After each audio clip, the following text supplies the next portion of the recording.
Good morning, good morning. I'm Dr. Dale Dangovan, and on behalf of Patient Choice, this is Medical Tidbits of the Morning.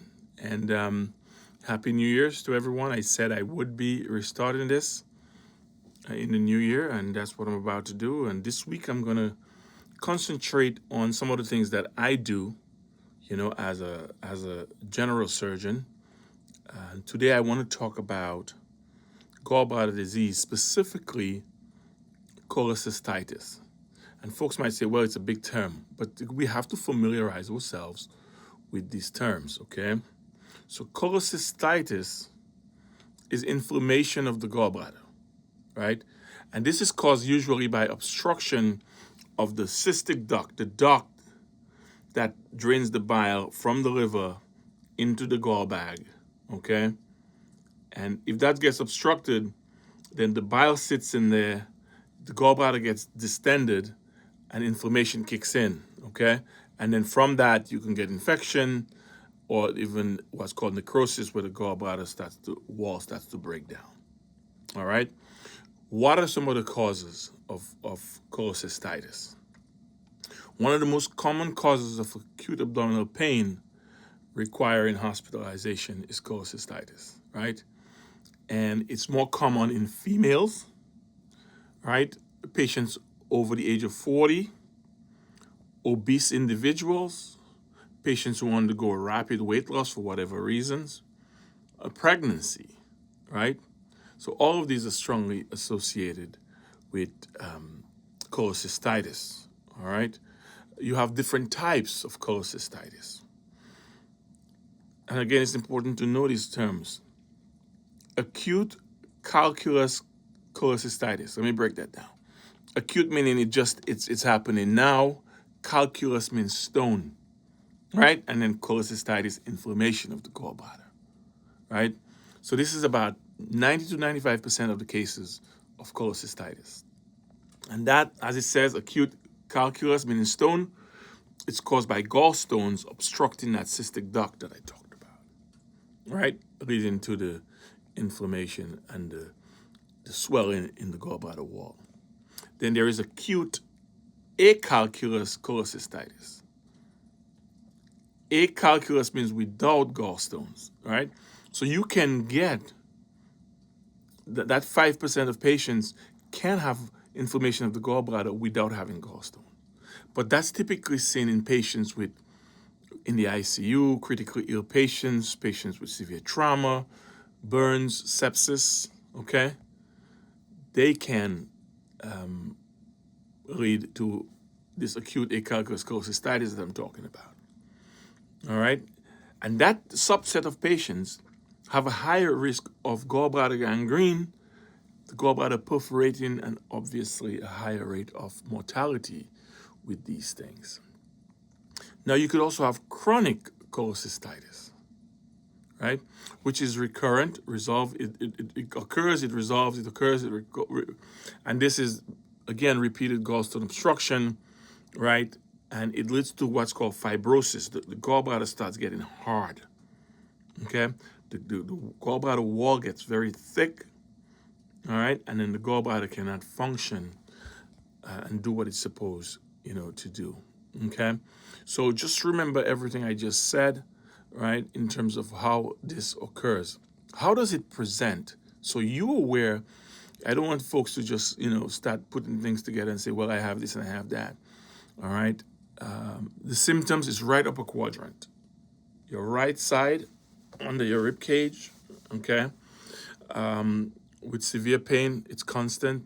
It usually lasts greater than 6 to 8 hours. It can radiate to your right shoulder or your right scapula. You get nausea and you start vomiting. You have some fever and can't hold food down, all right? In terms of examination, there's something called Murphy's sign, right? And that's really for the physicians, and the students to understand.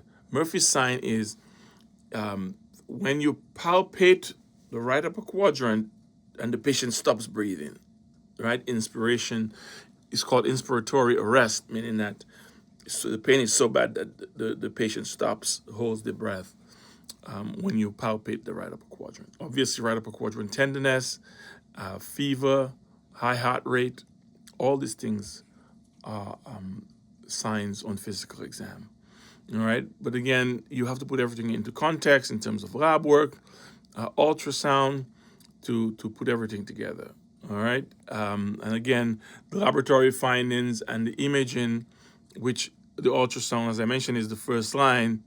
Right, on the ultrasound, you should see gallstones, gallbladder wall thickening, and for the clinicians, we're talking about greater than 3 millimeters. Right, if there's fluid around the gallbladder, that's also important. Okay, and what's called a sonographic Murphy sign, meaning while you're doing the ultrasound, the probe of the ultrasound causes the patient to hold their breath. Okay, and there's several other studies that can be done, the CAT scans, the HIDA scans that I'm not going to get, into, but gallbladder complications can be very severe, so that's why it cannot be dismissed. Right, I talked about, gallbladder gangrene, perforation of the gallbladder where that bile spills into the abdomen, peritonitis. All right, there's so many other things that can happen, including, death. Right, so this is not meant to scare you. This is meant to educate and let you understand that process. So if you're having severe right upper quadrant pain, especially after a fatty meal, that's important. I should have said that earlier. After a fatty meal, you're most likely dealing with a gallbladder problem that needs further workup, and clinicians and surgeons do not dismiss those patients, complete the workup, and if the gallbladder needs to be removed, proceed with a laparoscopic gallbladder removal, which is called laparoscopic cholecystectomy. That is the gold standard around the world, okay? And it can get done pretty quickly through the small incision, all right? In very unstable patients, that, elderly patients with bad hearts and things like that, you could literally stick a needle from the skin in and put a drain into the gallbladder and let that drain out. That's called a percutaneous cholecystostomy, all right? And these are things that we have to know so we can better understand our management, because a lot of times, when patients talk to me, especially from the islands, they cannot describe things properly, to me, right? And one of the things to consider is this: elderly patients, they present atypically. They have less pain, right? They come with more confusion and sepsis-like. So don't dismiss them at all because they don't have the typical pain.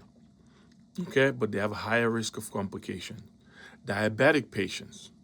Diabetic patients have increased risk of presenting with gallbladder gangrene and what's called emphysematous cholecystitis, which is air in the wall of the gallbladder. All right? The prognosis for gallbladder disease and cholecystitis is excellent if it's diagnosed properly and moved to the adequate, appropriate treatment. Okay? If you delay treatment, and you will have increased morbidity and mortality. All right? And if a patient has acalculous, meaning no gallstone but has inflammation of the gallbladder, you have to be a little more aggressive because they have a worse prognosis. All right? So I wanted to just put that out there this morning and leave you with that information. The pearls to get from this, the clinical pearls, are persistent right upper quadrant pain, especially if you have fever, is inflammation of the gallbladder until proven otherwise. All right? Murphy's sign that I talked about, stopping holding your breath when you palpate the right upper quadrant, is highly suggestive, but not always present. All right? So these are the things to take away. All right? And fatty foods will trigger a gallbladder attack because, again, that is the function of bile, right? Is to come from the liver, store in the gallbladder. When you eat a fatty meal, the gallbladder contracts, the bile goes down into the intestine to help with digestion. All right, I wanted to put that out there today. Hope everyone has a great day. Peace.